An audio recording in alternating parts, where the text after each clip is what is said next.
Diba boss, at good afternoon. Project update tayo ng Limang Brosa. Ito yung Block 29 Linea. Ito yung Linea natin na ginawa ng mga fence. Makapasin nyo yung fence na yan, yun yung parehas sa ating woodlands na ginawa sa Block 39. Ayan, flooring na rin naman tayo. Ito sa garahe na, tapos na sa likod. At ito naman sa harapan. Puti pasilip, Block 29.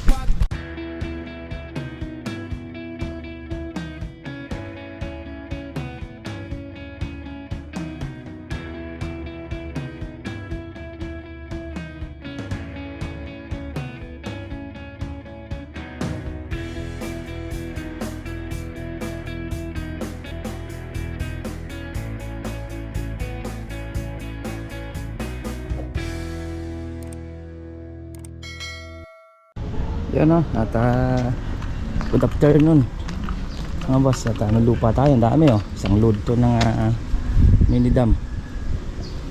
At ito naman dito flooring natin sa garahe. Papadeliver pa tayo para sa tiles natin dito sa ano naman, ground floor area. Ito nabuhusan na rin naman, okay na. Ito nagkalibil na to, ganito baranda na ito, bulusok na siya. Then meron tayong siyempre may kanal, may abang tayo dyan na tres na tubo. Tapos yung gripo, kailangan meron talaga dyan para pag nag-carwash naman si client o naglinis ng ano niya, dito lang din naman siya. Ito naman nabuhusan na rin, at nabuhusan na rin naman yung doon sa likod niya. Okay na rin naman siya dito. Nalinyahan na rin naman natin ng PPR5. Yung manhole niyan, binabana na lang natin. Okay, ay bakal tayo dito. Check natin sa interior naman. Check natin dito sa likod. Kinabit na rin naman yung PVC. Kabit na. PVC pala ito, ano? Ang steel door lang, yung ano? Ambar na.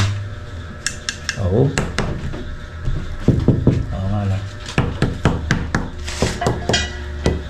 Pero parehas lang naman yung steel door nun. Sa main door. Ito pinalagyan ng client. Dito na ang bukas niya. Dati kasi yung open ito palabas. Yan, buhos na rin naman to. Buhos na tayo dyan. Nakadrop tayo dito.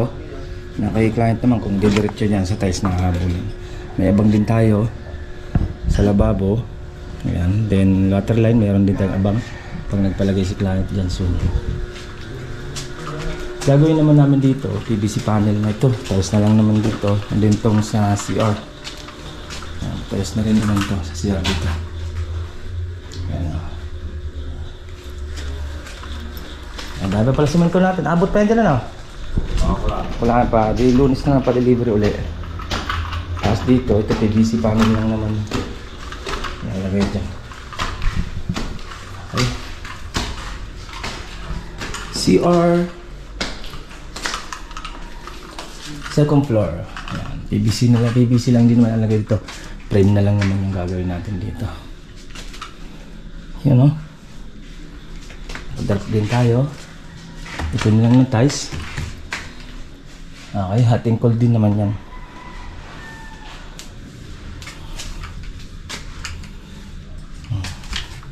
Ito naman laboratory. Sim lang din. Ito na PVC panel na lang naman. Halos tapos na rin naman to. Ito. By next week, bigyan na natin ng tubular. Magkakaroon ng 3 links lang dito. Pero mga 6 o 7. Tapos grills na siya. Ay railings na siya. Same lang din to. Ibayin lang natin yung design. Medyo patayo. Para hindi makaakit yung bata. Medyo delikado rin dito. Ayan. At halos kulay na rin naman to. Ayan. Pati na lang, by Lunes tapos na rin yan. Hindi na natin pinasagad kasi alangan gawa yung mga team nauwi ng maaga pag Sabado. Tama-tama lang, nabuli pa ng ayos. Tapos retouch na lang yun. Okay? Yan.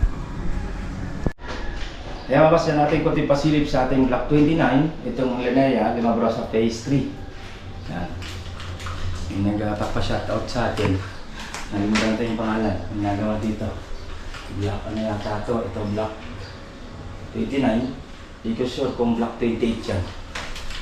Yan, ang mga nagtatrabaho din dito. Shoutout sa inyo. Humingi ng sticker sa atin. Shoutout. At mabuti lang yung trabaho para soon marami magpagawa. Okay, yan natin ang konti pasilip. Dito sa ating block 29. Yan. Kunti na lang naman to. May bubuksan kami dito sa block 16, Jasmine. Siguro yung ibang team natin sa Tanawan, malilipat din sa Jasmine. Malalaman ngayong week. Okay, at saka mga boss, yan naman natin pasilip pa. Ingat-ingat tayo. Bye-bye. Ito pong J. Uragon Vlog, napakaganda po ng channel na ito, no? Tungkol po ito sa construction. Actual construction po ang channel na ito, no? Pag pinanood nyo po ito, panalo po kayo sa channel na ito. Napakaganda po ng mga video niya. Lalo na pong magaganda, no, yung mga iba't ibang design niya. Kakaiba po yung mga iba't ibang design niya sa mga kisame. Subukan nyo pong panoorin J. Uragon Vlog na ito. Matutuwa po kayo pag pinanood nyo po yung mga video niya. Maraming salamat po.